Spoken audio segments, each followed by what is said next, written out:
नाशिकच्या गोदावरी नदीच्या पात्रामध्ये कार बुडाली। कार बाहेर काढण्यासाठी प्रयत्न सुरू। जोरदार पावसामुळे नागरिकांना खबरदारी घेण्याच्या सूचना। मुसळधार पावसामुळे नाशिकमध्ये गोदावरीच्या पाणी पातळीमध्ये वाढ। मंदिरा पाण्याखाली। दुतोंड्या मारुतीच्या कमरेपर्यंत गोदावरीचं पाणी।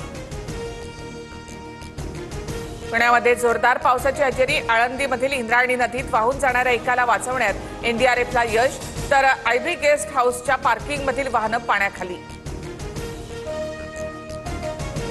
राज्यामध्ये जोरदार पावसाला सुरुवात। अनेक भागामध्ये पाणी साचलं। शेतीचंही नुकसान। खेडमध्ये बाजारपेठेत पाणी शिरलं। रायगडच्या कुंडलिका, अंबा आणि पाताळगंगा या नद्यांनी इशारा पातळी ओलांडली। नागोठणे शहरातील कोळीवाडा परिसरामध्ये नदीचं पाणी घरात शिरलं। महाबळेश्वर तापोळा रस्त्यावर दरड कोसळल्यामुळे रस्ता खचला। रस्ता खचल्यामुळे वाहतुकीसाठी बंद। पालकमंत्रीपद मिळवण्यासाठी गोगावले यांच्याकडून अघोरी पूजा। शिंदेंकडे गोगावले यांची तक्रार करणार। कारवाई न केल्यास पुढचं पाऊल उचललं जाईल। सूरज चव्हाण यांचा इशारा। ठाणे बंधूंमध्ये ट्विटर वॉर। सिंधुदुर्ग जिल्हा उपाध्यक्ष रणजित देसाईंना निलेश राणेंचे धमकावण्याचे मेसेज, तर मित्रपक्षाच्या पदाधिकाऱ्याला धमकावणं बरोबर नाही। नितेश राणे यांची पोस्ट। उद्धव ठाकरेंच्या सेनेचा आज षण्मुखानंदमध्ये वर्धापन दिन सोहळा, तर वरळी डोममध्ये एकनाथ शिंदेंचा मेळावा। 59व्या वर्धापन दिनाच्या निमित्तानं दोन्ही शिवसेनेकडून मेळाव्याचा टीजर जारी। युतीसाठी दोन्ही बाजूला सकारात्मक विचार।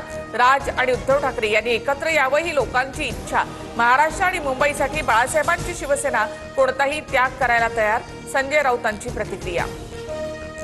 ठाकरे बंधू एकत्र येणार नाहीत। आज ठाकरे कोणतीही मोठी घोषणा करणार नाहीत। संजय शिरसाट यांचं वक्तव्य।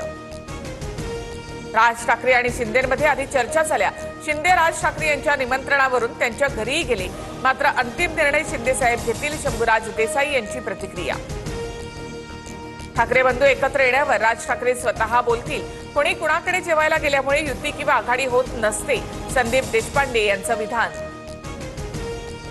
बारामतीमधील मुख्य पीडीसीसी बँक रात्री 11 वाजता सुरू असल्याचं समोर।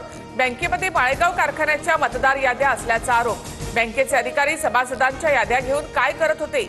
रंजन तावरे यांचा सवाल। पीडीसीसी बँकेतील प्रकाराची एसआयटी चौकशी व्हावी। बँकेला नाबार्डला उत्तर द्यावं लागेल। सुप्रिया सुळे यांची मागणी।